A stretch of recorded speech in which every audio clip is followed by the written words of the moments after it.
Primer libro de Samuel, capítulo 24, nos dice la Escritura que cuando Saúl volvió de perseguir a los filisteos, le dieron aviso diciendo: He aquí, David está en el desierto de Engadi. Y tomando Saúl 3000 hombres escogidos de todo Israel, fue en busca de David y de sus hombres por las cumbres de los peñascos de las cabras monteses. Y cuando llegó a un redil de ovejas en el camino, donde había una cueva, entró Saúl en ella para cubrir sus pies, y David y sus hombres estaban sentados en los rincones de la cueva. Entonces los hombres de David le dijeron: He aquí el día de que te dijo Jehová: He aquí que entrego a tu enemigo en tu mano, y harás con él como te pareciere. Y se levantó David y calladamente cortó la orilla del manto de Saúl. Después de esto se turbó el corazón de David porque había cortado la orilla del manto de Saúl, y dijo a sus hombres: Jehová me guarde de hacer tal cosa contra mi señor, el ungido de Jehová, que yo extienda mi mano contra él, porque es el ungido de Jehová. Así reprimió David a sus hombres con palabras, y no les permitió que se levantasen contra Saúl. Y Saúl, saliendo de la cueva, siguió su camino. También David se levantó después, y saliendo de la cueva dio voces detrás de Saúl diciendo: Mi señor el rey. Y cuando Saúl miró hacia atrás, David inclinó su rostro a tierra e hizo reverencia.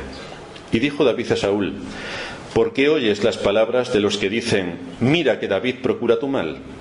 He aquí han visto hoy tus ojos cómo Jehová te ha puesto hoy en mis manos en la cueva, y me dijeron que te matase, pero te perdoné, porque dije: no extenderé mi mano contra mi señor, porque es el ungido de Jehová. Y mira, Padre mío, mira la orilla de tu manto en mi mano, porque yo corté la orilla de tu manto y no te maté. Conoce pues y ve que no hay mal ni traición en mi mano, ni he pecado contra ti. Sin embargo, tú andas a caza de mi vida para quitármela. Juzgue Jehová entre tú y yo, y véngueme de ti Jehová, pero mi mano no será contra ti. Como dice el proverbio de los antiguos: de los impíos saldrá la impiedad, así que mi mano no será contra ti. ¿Tras quién ha salido el rey de Israel? ¿A quién persigues? ¿A un perro muerto? ¿A una pulga? Jehová pues será el juez, y él juzgará entre tú y yo. Él vea y sustente mi causa, y me defienda de tu mano. Y aconteció que cuando David acabó de decir estas palabras a Saúl, Saúl dijo: ¿No es esta la voz tuya, hijo mío David? Y alzó Saúl su voz y lloró. Y dijo a David: Más justo eres tú que yo, que me has pagado con bien, habiéndote yo pagado con mal. Tú has mostrado hoy que has hecho conmigo bien, pues no me has dado muerte, habiéndome entregado Jehová en tu mano. Porque ¿quién hallará a su enemigo y lo dejará ir sano y salvo? Jehová te pague con bien por lo que en este día has hecho conmigo. Y ahora, como yo entiendo que tú has de reinar y que el reino de Israel ha de ser en tu mano, firme y estable, júrame pues, ahora por Jehová, que no destruirás mi descendencia después de mí, ni borrarás mi nombre de la casa de mi padre. Entonces David juró a Saúl, y se fue Saúl a su casa, y David y sus hombres subieron al lugar fuerte. No es fácil soportar una prueba como la que se le presenta a David, teniendo al alcance de su mano acabar con la vida de su enemigo y liberar a Israel de un rey impío que, entre otras cosas, como recordaréis, mató a los sacerdotes de Nob, arrasó la ciudad de los sacerdotes y no perdonó la vida ni a mujeres, ni a ancianos, ni a niños. Esto es lo que hay en el histórico haber de Saúl. Y a pesar de eso, y sobre todo esto, también persigue a David para darle muerte. Por lo tanto, la tentación que tiene delante de sí David es bastante importante. Darle muerte a un enemigo de Dios, a un enemigo del pueblo de Israel, a un enemigo personal. Así que cualquiera habría entendido sin problemas que este rey merecía la muerte. Con este trasfondo vemos que David no toma la justicia por su mano, no se rebela contra la autoridad, no actúa en contra de ningún mandamiento, no atenta contra ningún principio, sino que su proceder es estrictamente aquel que tiene que ver y está en sintonía con el temor de Dios. Esto es importante que no lo perdamos de vista, porque si no, no sabremos por qué David actúa como actúa. ¿Cómo mantenemos el temor de Dios en nuestros corazones Esta es la pregunta que nos hacíamos en el sermón pasado. ¿Cómo mantenemos el temor de Dios en nuestros corazones de manera que podamos actuar como David, regidos por principios y no por deseos, no por caprichos o no por intereses, sino por principios? La semana pasada dimos 4 de las 8 directrices que nos ayudarán en nuestra vida para mantener una conciencia sensible a Dios. Y dijimos, en primer lugar, que nos teníamos que asegurar de apropiarnos de las promesas dadas por Cristo en el nuevo pacto. Estamos en el contexto del temor de Dios. Lo primero que tengo que recordar, me tengo que apropiar de las promesas dadas por Cristo en el nuevo pacto. Y decíamos la semana pasada que la Escritura nos habla de la presencia del temor de Dios en el corazón como resultado de la obra que Dios hace y lleva a cabo en el cumplimiento de sus promesas dadas en el nuevo pacto. Leíamos el libro del profeta Jeremías, capítulo 32, versículo 40, donde Dios dice: haré con ellos pacto eterno, que no me volveré atrás de hacerles el bien, y pondré mi temor en el corazón de ellos, para que no se aparten de mí. Importante. La promesa que Dios da en el nuevo pacto para todos aquellos a quienes ha llamado a la salvación es que pondrá su temor en nuestros corazones. Pero yo me tengo que apropiar de estas promesas porque son para mí. Mientras seamos un extraño a las bendiciones del nuevo pacto, la descripción que da el apóstol Pablo acerca de los impíos en Romanos capítulo 3 versículo 18 seguirá siendo tu experiencia. No hay temor de Dios delante de sus ojos. ¿Esa es tu vida? ¿No hay temor de Dios delante de ti? Entonces tú no eres un hijo de Dios. A no ser que vengas a Cristo con arrepentimiento y con fe, invocando la sangre del pacto derramada para los pecadores, y te acojas a ella, no tendrás ninguna esperanza. En segundo lugar, estuvimos viendo que si quieres mantener e incrementar tu temor de Dios, debes alimentar tu mente con las Escrituras. Interesante. Resulta que hay que estudiar las Escrituras, hay que escudriñar las Escrituras. Cuando nuestra relación con las Escrituras comienza a decaer, el temor de Dios comienza a enfriarse, porque nosotros nos sustentamos en el temor a Dios mediante un estudio sigiloso y cuidadoso de las Escrituras. La realidad es que no puedes crecer más en el temor de Dios de lo que puedas crecer en tu comprensión y en tu asimilación de la palabra de Dios. Si desechas el estudio de las Escrituras, tu temor de Dios se enfría.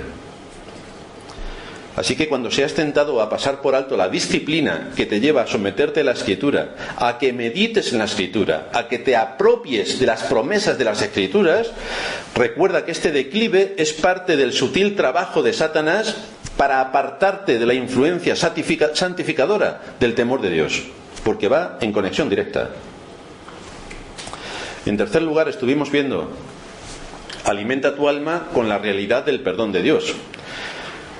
Hacíamos una referencia al Salmo 130, versículo 3, donde se nos dice: Señor, si mirares a los pecados, ¿quién podrá mantenerse? ¿Quién podrá mantenerse? Esta es una realidad.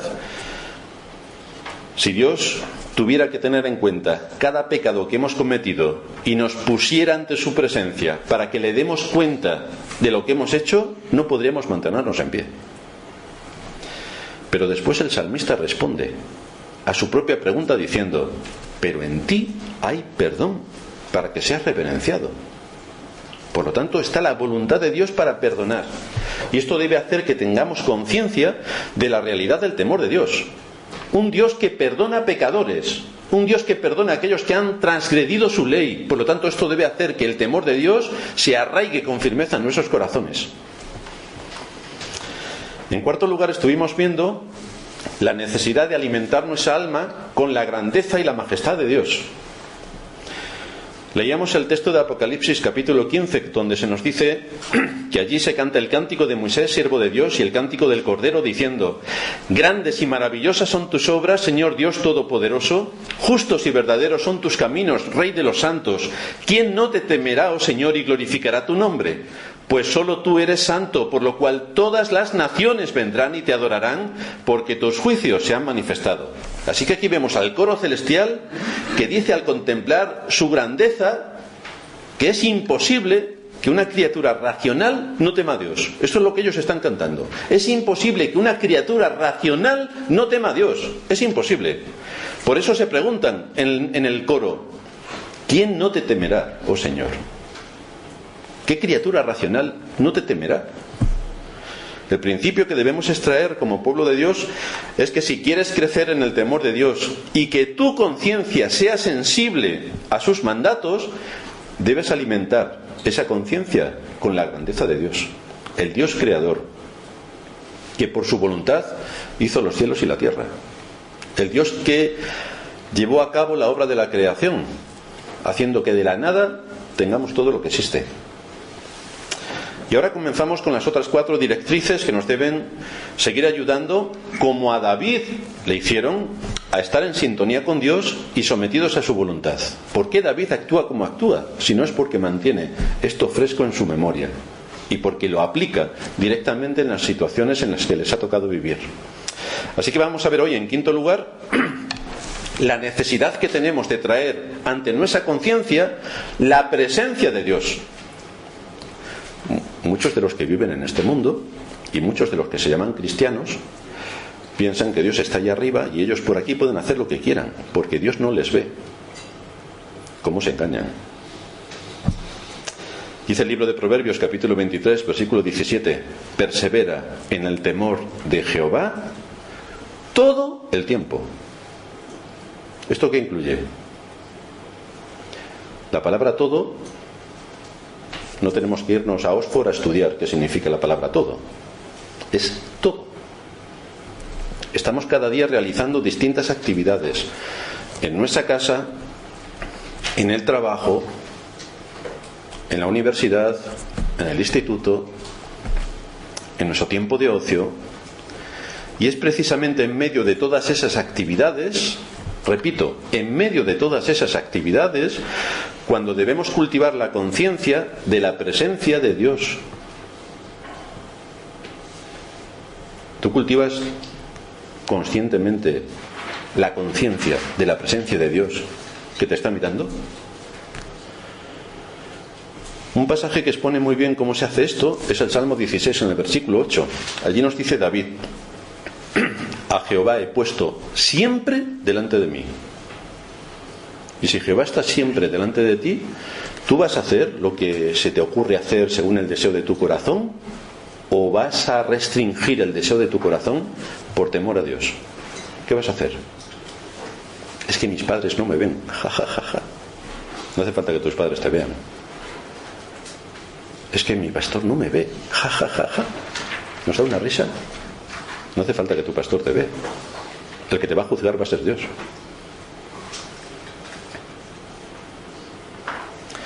David está diciendo que en cada situación pone a Dios delante de él de manera que le sirve para tener una conciencia sensible y ser consciente de que en la situación en la que esté, sea lo que sea que esté haciendo en su vida, Dios está a su lado. Tiene que ser consciente de la presencia de Dios. El tener conciencia que ante cualquier cosa que estemos haciendo o pensando, Dios está presente y te está observando, produce que nos retraigamos de hacer algo que atente contra su voluntad, porque el temor de Dios está en nuestros corazones y Él me ve. Por lo tanto, si Dios me está viendo, yo no puedo hacer lo que el deseo de mi corazón quiere hacer. Tengo que mortificar mi pecado. Mortificar es matar, es arrancarte un brazo. ¿A quién le gusta que le arranquen un brazo? A ninguno. Pues así está el pecado integrado dentro de nosotros, que tenemos que mortificarlo. Esto significa también que debemos meditar a menudo en el Salmo 139, que leemos en la introducción, y las verdades que contiene este Salmo. Debemos recordarlo, debemos leer y meditar en la palabra de Dios. Debemos dedicar tiempo a solas a meditar. ¿Quieres cultivar la conciencia de la presencia de Dios? Lee el Salmo 139.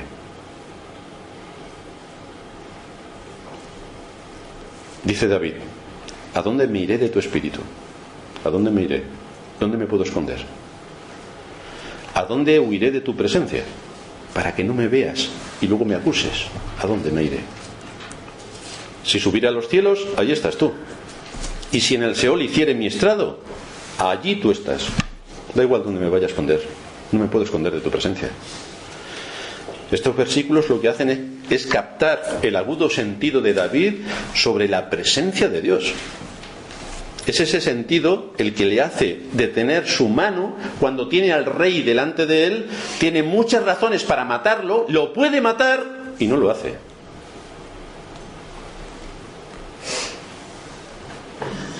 Por eso dice en el Salmo: a Jehová he puesto siempre delante de mí. David está describiendo una disciplina. Ya sabemos que a nadie le gustan las disciplinas. Nos gustan que todos hagan lo que nosotros queremos. Pero esto es incompatible con la vida, a no ser que seas Nerón o Napoleón. Pero si no eres ni Nerón ni Napoleón, tienes que someterte a todas las autoridades y hacer lo que se espera responsablemente que tú hagas.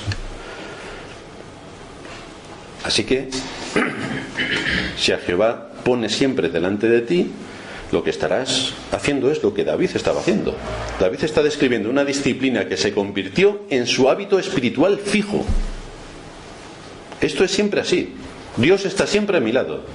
Yo estoy dando cuentas continuamente delante de la presencia de Dios. Y cuando eso lo tenga bien grabado en mi mente, veréis cómo nos retraemos de hacer lo que no debemos. Pero recuerda un dato interesante. El que David pusiera a Dios delante de sí, no puso a Dios ahí. El que David pusiera a Dios delante de sí, no puso a Dios ahí, porque Dios ya estaba. Pero es el reconocimiento de que Dios está ahí lo que hace que esa convicción transforme nuestras vidas. Nosotros tenemos que ser conscientes de eso. Dios está.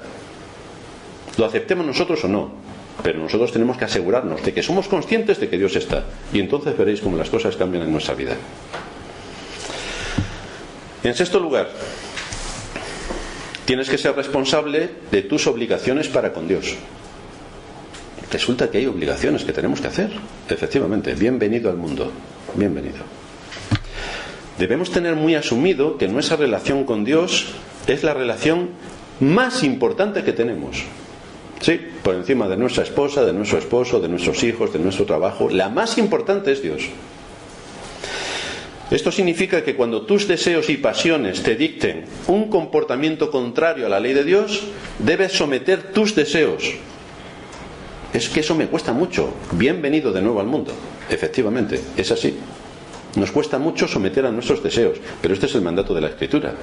Tienes que someter tus deseos, como aquí hace David, para que puedas ser capaz de mirar a Dios sin avergonzarte, de mirar a los demás sin avergonzarte.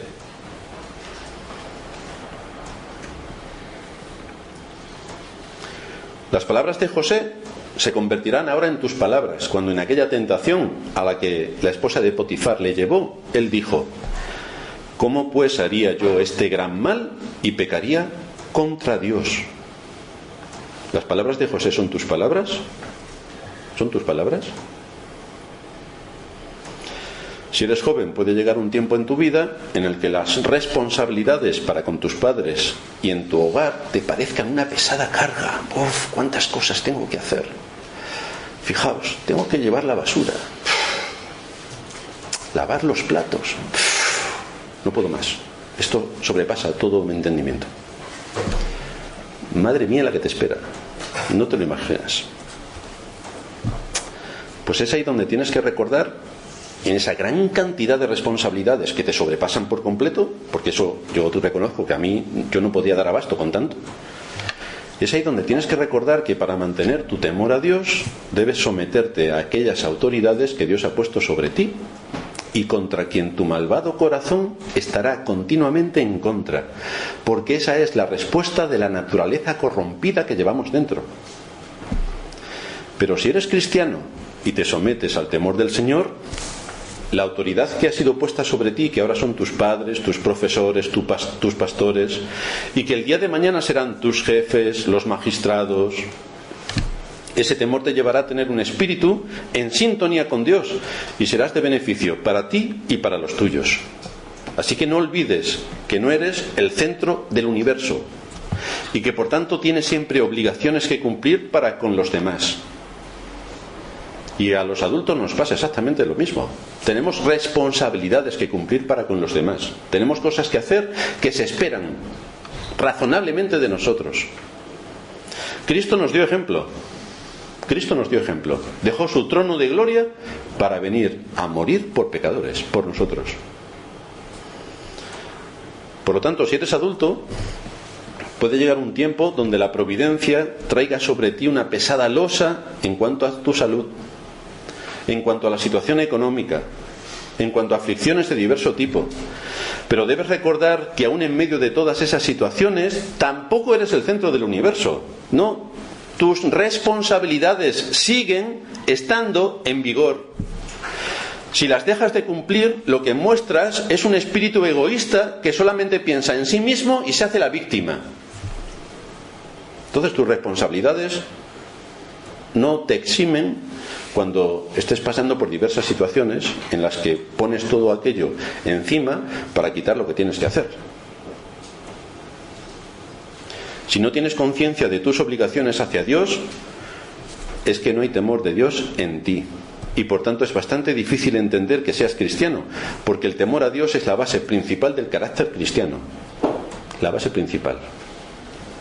El estoy muy cansado, estoy más cómodo como estoy, todo lo mío es mío y lo que no es mío también es mío. Y todo ese tipo de cosas que la egolatría, el egoísmo y la soberbia nos envuelven a veces, es incompatible con el temor a Dios y con el carácter cristiano. Por lo tanto, lo que se espera de ti en el cumplimiento de tus responsabilidades para con Dios, tienes que llevarlas a cabo. Mantén una conciencia sensible como David. Fijaos que David no siguió el deseo de su corazón, no buscó su propio bien y comodidad, sino que actuó de acuerdo al deber que le correspondía delante de Dios y temiendo a Dios. Fue fiel en sus obligaciones para con sus padres, para con sus hermanos, para con su ejército, para con su país y para con su rey, a pesar de que era impío. Pero David defendió a Keila. David asumió su papel de hijo delante de sus padres. No le vemos en absoluto en ninguno de los sucesos que ocurren a su alrededor que atente contra la autoridad, sino que se somete a sus padres, al sacerdote, al profeta, al rey, y cumple lo que se espera de él para sacar a su país de las situaciones en las que estaban. Y esto le cuesta su dinero, su esfuerzo, su tiempo, y encima sigue enemistado contra el rey. En séptimo lugar, únete con aquellos que temen a Dios. Posiblemente te lo pases mucho mejor con los impíos, pero me temo que los impíos en el infierno, si tú eres creyente, se van a acordar de lo que tú influiste en ellos para hablarles del Evangelio. Ahora, si te unes con los impíos en su desenfreno, te dirán bienvenido al grupo del infierno, y allí estarás tú como uno más. Únete con aquellos que temen a Dios. Si quieres mantener y crecer en el temor a Dios, debes unirte con aquellos que andan en el temor de Dios. Busca entre el pueblo de Dios a aquellos que adoren a Dios en espíritu y en verdad. Busca a tus amigos dentro del pueblo de Dios. Invierte tu tiempo en medio del pueblo de Dios. Invierte tus energías en medio del pueblo de Dios. Y busca allí el contexto donde te puedas desarrollar, porque existe. Promueve estar con aquellos que temen a Dios. Organízate para mantener firme esa amistad y esa comunión. Trabaja para pasar cuanto más tiempo mejor con aquellos que tienen un corazón sensible al temor de Dios. Pero eso requiere esfuerzo, requiere sacrificio. Lo más normal es que nos vayamos con los impíos a hacer lo que hacen los impíos. ¡Qué diversión! ¡Ja, ja, ja, ja! Pero yo tengo que buscar mis amigos entre el pueblo de Dios, que son los que me van a ayudar en medio del camino. Mientras estemos en este mundo, evidentemente vamos a tener que tener tratos con gente que no teme a Dios. Dice el apóstol Pablo en 1 Corintios 5, del 9 al 10: os he escrito por carta que no os juntéis con los fornicarios, no absolutamente con los fornicarios de este mundo, o con los avaros, o con los ladrones, o con los idólatras, pues en tal caso sería necesario salir del mundo. Es decir, esta es la gente con la que nos vamos a juntar. Por lo tanto, tenemos que asumir que vivimos en el mundo y este es el mundo. Pero, ya que por nuestras responsabilidades estudiantiles o laborales o sociales tenemos que estar en medio del mundo, tenemos que buscar a aquellos que temen a Dios para involucrarnos con ellos en las cosas que tienen que ver con el reino de Dios. En el transcurso de una vida normal no puedes evitar tener contactos con todas estas personas que no temen a Dios. Debes entablar diversos tipos de relaciones con los impíos para vivir de una manera responsable en este mundo. Todos mis compañeros de trabajo son impíos. Y porque son impíos, entonces no voy a trabajar. Cuando voy a comprar a la carnicería, el carnicero es impío. Porque es impío el carnicero, no puedo comer carne. Cuando voy al supermercado, todos los que hay son impíos. Porque todos son impíos, no puedo hacer la compra en el supermercado. Y cuando voy a echar gasolina, el que echa gasolina es impío. Entonces no pongo gasolina. Lo que nos está diciendo la Escritura es: vivimos en un mundo lleno de impiedad y la mayoría de la gente es impío. Ahora, cuando tú tengas que buscar cómo fomentar el temor de Dios en ti, entre una de las cosas que tienes que buscar es: asóciate, únete con aquellos que temen a Dios. Busca tener amistad profunda con aquellos que temen a Dios. Tu tiempo de ocio pásalo con aquellos que temen a Dios. No esperes a que el pastor te organice la agenda. A ver si el pastor organiza algo que estemos todos juntos. Porque tú no puedes invitar a un hermano a tu casa a comer, quizá. Lo tiene que decir el pastor: Pepito, invita a Juanito. Tú no puedes organizar: hermano, vente a mi casa a comer hoy. Mañana, ¿qué os parece si hacemos una salida, como hacen algunos jóvenes, con la bici? Hermanos, ¿por qué no hacemos esto? Y nos vamos promoviendo y trabajando para pasar más tiempo juntos. Porque si nos lo proponemos, lo podemos hacer. Pues tenemos que fomentar la amistad entre aquellos que tememos a Dios. El Salmo 119, en el versículo 63, nos da un texto clave en este sentido. Dice ahí el salmista: compañero soy de todos los que te temen y guardan tus mandamientos. De esos yo soy compañero. El salmista nos está diciendo que ha escogido deliberadamente, como hace con su familia en la fe, aquellos cuyo temor de Dios es real y evidente. Ese es mi amigo. Yo quiero que ese sea mi amigo. Ahora, para que alguien sea tu amigo, le tienes que dedicar tiempo. Porque no es llegar el domingo a la iglesia y decir: vamos a cantar, escuchamos el sermón y me voy a mi casa. Hasta el domingo que viene. Así no vas a hacer amigos.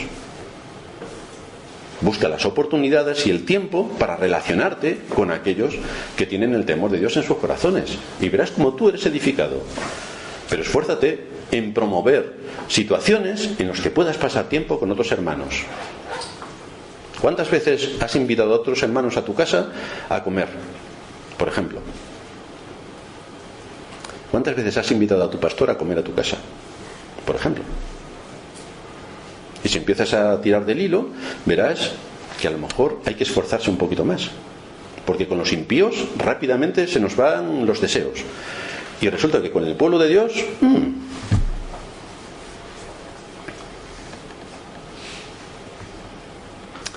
¿Por qué el salmista escoge deliberadamente a aquellos que tienen el temor de Dios en su corazón? Lo hace porque existe una pauta en el comportamiento humano que nos lleva a imitar a otros. Nos lleva a imitar a otros. De manera que si aquellos con quienes estamos son de la familia de la fe y tienen el temor de Dios en sus corazones, imitaremos también, nos ayudarán, nos darán ejemplo para seguir el ejemplo de Cristo. Y por medio del ejemplo de ellos, nosotros crecemos. Dice la Escritura por medio de Pablo, en 1 Corintios 15, no erréis, las malas conversaciones corrompen las buenas costumbres. Si estamos con gente que toda es impía, y ya sabemos cómo hablan los impíos, un lenguaje de lo más grosero, ¿qué podemos esperar si pasamos todo el tiempo con ellos y no buscamos en medio del pueblo de Dios a nuestros amigos? Que cuando pase un tiempo, las mismas palabras groseras que ellos están diciendo, las haremos nosotros. Y hablaremos igual de groseros que ellos. Genial. Si estoy rodeado de personas que siempre están hablando mal y son delincuentes, al final yo también seré un delincuente y hablaré mal. Y con delincuentes no me quiero referir a aquellos que atracan bancos, sino a aquellos que están en la oficina y se llevan un paquete de folios, porque eso no es robar. Roban los políticos, que roban millones, pero yo que me llevo un paquete de folios a mi casa, eso no es robar. o que están en un hospital y se llevan los termómetros a su casa, o que están en el trabajo, que estén y se llevan cosas de su trabajo a su casa. Eso no es robar, ¿verdad? ¿Qué es? Compañero soy yo de aquellos que te temen. Tengo que buscar en medio del pueblo de Dios quien me sirva también de ejemplo y quien me guíe. Es por eso que la Escritura dice en Proverbios 22: no te entremetas con el iracundo, ni te acompañes con el hombre de enojos, no sea que aprendas sus maneras y tomes lazo para tu alma, porque se contagia. Entonces, si se contagia lo malo, tengo que mirar y esforzarme por ir con aquellos que temen a Dios, porque entonces se me contagiará lo bueno. Porque somos de imitar, imitamos. Y si tenemos delante de nosotros un tiempo que pasar con personas temerosas de Dios, al final acabaremos imitando sus conductas también. Y esto nos enriquecerá. Y esto nos llevará a tener más temor de Dios en nuestros corazones. Es así como Dios nos hizo. No vivimos encerrados en nosotros mismos. Dios ha ordenado que los hombres vivan en comunidad y que sean seres sociales. Y uno de los resultados inevitables es que podemos imitar a otros y ser influidos por otros. Y nosotros también podemos transmitir estos mismos principios. Es en este sentido que el salmista dijo: compañero soy de todos los que te temen. El salmista está diciendo: quiero temerte, Señor, y sé que una de las mejores maneras de tener tu temor creciendo en mi corazón es estar en comunión con los que verdaderamente te aman. Con esos quiero estar. Hay una ilustración de este principio en el libro de Malaquías, capítulo 3. En este pasaje Dios está acusando a la mayoría del pueblo de Israel de que se han apartado de Dios. Qué cosa más rara, que el pueblo que se llama elegido se aparte de Dios. Pues aquí lo tenemos. Dios acusa a la mayoría de Israel de que se han apartado de Él y no le están dando lo que le pertenece en cuanto a sus ofrendas, sus sacrificios y todos sus deberes para con Dios. No están haciendo nada. Lo cual trajo un periodo de decadencia en el que el pueblo de Israel, al estar lejos de Dios, iban a recibir un juicio justo de Dios por la situación en la que se encontraban. Ya sabemos que a lo largo de la historia del pueblo de Israel tuvieron juicio sobre juicio. Fueron invadidos, fueron llevados esclavos, fueron destrozados por completo y no quisieron entender que toda esta obra de la providencia era un justo juicio sobre sus obras. Sin embargo, en medio de esa grave situación de juicio, en el versículo 16 de este capítulo 3 de Malaquías se nos dice, atención: entonces los que temían a Jehová,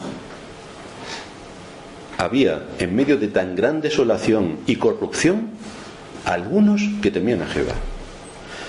Entonces los que temían a Jehová hablaron cada uno a su compañero, que también temía a Jehová.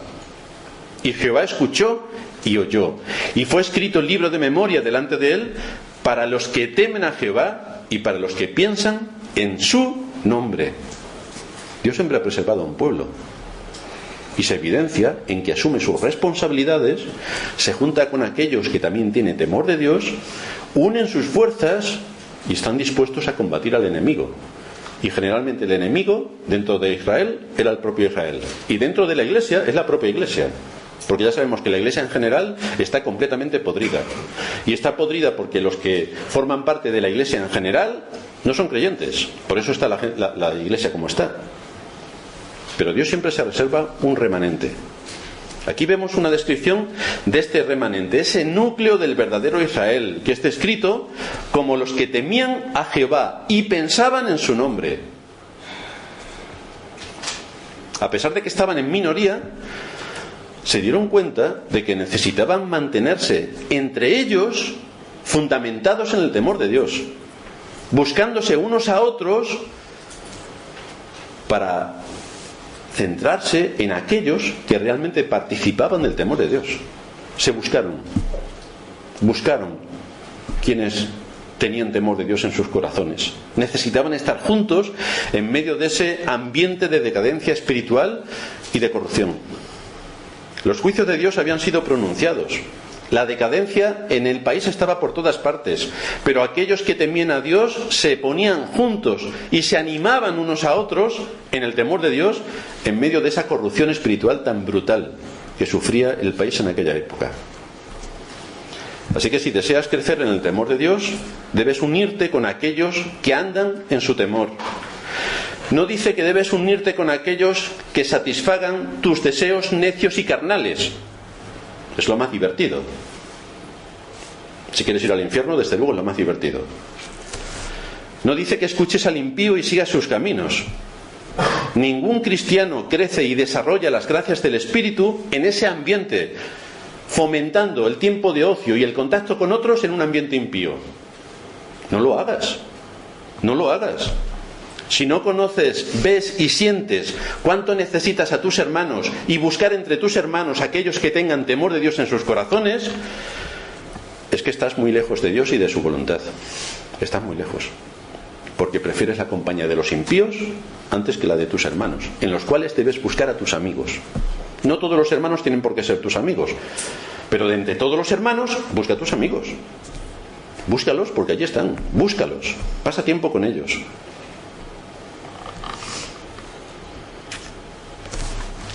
Fijaos que el contexto que nos proporciona la Escritura acerca de la Iglesia no es algo para pasarlo por alto. Busca una iglesia verdadera y cuando la encuentres, únete a ella, porque no es una opción que vayas a tu aire. Si deseas crecer en gracia, busca hermanos que teman a Dios y desarróllate con ellos. Es el lugar de crecimiento y desarrollo designado por Dios. La clave principal de un capítulo como 1 de Corintios 12 es que a cada hombre le es dada una manifestación del Espíritu para el provecho del cuerpo. Por lo tanto, tú tienes que estar dentro del cuerpo para que seas de provecho. No puedes aislarte del cuerpo e irte por tu cuenta. Tienes que estar dentro del cuerpo. ¿Habéis visto alguna vez a una mano estar sola? Necesita estar en el cuerpo para que tenga consonancia con el resto, y el propósito que se espera es que contribuya al beneficio del cuerpo. Todos los miembros, cada uno puestos en el lugar en el que Espíritu Santo los pone, contribuyen para que el cuerpo se ejercite, se fortalezca y cumpla su función. ¿Cuál es la función que tiene la Iglesia? La suma de todos sus miembros, que podamos llevar a cabo la obra del ministerio, la edificación de los creyentes y la evangelización de los impíos. Dice el pastor Albert Martin, la idea general de Efesios 4, que habla allí acerca del cuerpo, es que la salud y el desarrollo espiritual de cada miembro del cuerpo de Cristo se lleva a cabo en el contexto de la vida del pueblo de Dios. Cada miembro aporta algo al cuerpo y a través de esa aportación en el cuerpo se edifica más a la medida de la estatura de la plenitud de Cristo. Así maduramos, así crecemos.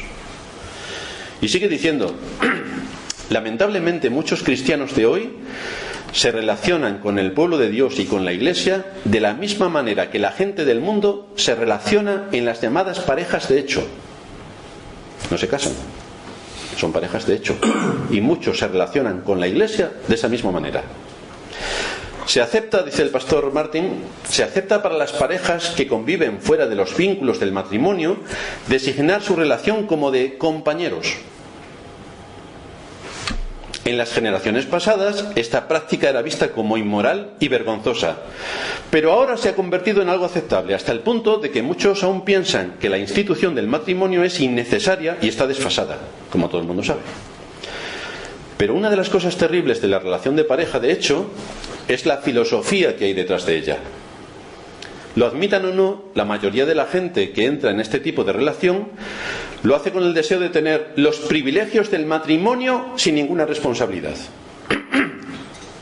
Un hombre quiere compartir cama con una mujer, pero en el momento en el que aparece algo que le incomoda, le molesta o le cuesta algo, lo quiere dejar sin asumir las responsabilidades del matrimonio y, por supuesto, sin lo que le cuesta el divorcio.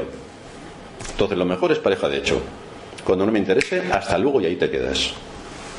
Y dice el pastor Martin, muchos cristianos se comportan de manera parecida con respecto a su pacto de membresía con la Iglesia.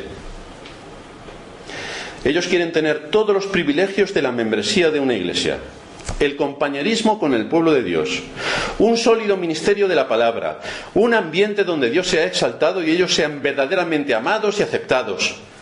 Pero no quieren estar ligados a las implicaciones que conlleva una iglesia y sus responsabilidades para con la iglesia, y mucho menos que el pastor supervise su vida y señale sus pecados para que sean corregidos. Eso no. Y como tienen asumido el comportamiento de las parejas de hecho, lo usan para que así puedan irse en el momento en el que las cosas vayan mal. Nos pregunta el pastor Martín: ¿eres un cristiano de hecho? ¿O estás casado no solo con Cristo, sino también con su pueblo? Si estás casado con el pueblo de Dios y has entrado en una vida de pacto con ellos, entonces cuando surge el primer problema, no te irás por tu propio camino siguiendo el deseo de tu corazón. No, estarás para seguir apoyando al ministerio y para corregir tu pecado. Lamentablemente tenemos que decir que todos los que se han ido de esta iglesia hasta el día de hoy lo han hecho porque no querían corregir su pecado. Y aquí lo que dice el pastor Martin: 46 años de pastor en la iglesia de New Jersey, en Trinity, es válido para nosotros. Esta es la situación. Los cristianos en general quieren ser cristianos de hecho, pero esto de compromiso con una iglesia, someterme a la autoridad de la iglesia, ser supervisado por el pastor de la iglesia, que exponga mis pecados para que sean corregidos, arrepentirme, eso jamás. Adiós, ahí te quedas. ¿Deseas crecer en el temor de Dios? Si lo deseas, únete con aquellos que de corazón sincero aman a Cristo. En último lugar, rápidamente, tenemos que orar fervientemente. Punto número 8. Este es el consejo último acerca de cómo podemos crecer en el temor de Dios. Tenemos que orar fervientemente para incrementar el temor de Dios en nosotros. Una de las leyes inalterables del reino de Dios es: pedid y se os dará. Tenemos que pedir: Señor, aumenta mi temor de ti, aumenta. ¿Cómo hacer frente a las batallas del alma, a nuestros deseos, a los engaños de nuestro malvado corazón, a nuestro gigantesco egoísmo, a nuestra incredulidad, a nuestro orgullo? ¿Cómo hacer frente a todo esto? Toma nota de David, lo que nos enseña David detrás de esta historia. ¿Qué es lo que le mueve a actuar como actúa? ¿Qué es lo que le mueve? David no era un hombre que tenía superpoderes y entonces hizo todo lo que hizo, ¿no? Era un hombre como tú y como yo, en quien estaba el temor de Dios. Así que lo mismo que hizo David para apropiarse del temor de Dios en su corazón y que fuese íntegro en todo lo que estaba haciendo, es lo que a nosotros también nos expone Dios en esta mañana. Primero, asegúrate de apropiarte de las promesas dadas por Cristo en el nuevo pacto, porque son para ti. Segundo, alimenta tu mente con las Escrituras. Tercero, alimenta tu alma con la realidad del perdón de Dios. Cuarto, alimenta tu alma con la grandeza y la majestad de Dios. Quinto, trae ante tu conciencia la presencia de Dios. Sexto, sé responsable de tus obligaciones para con Dios. Séptimo, únete con aquellos que temen a Dios. Octavo, ora fervientemente para que Dios cumpla su voluntad en ti. Así podrás ser un hombre temeroso de Dios y útil para su reino. Vamos a terminar en oración.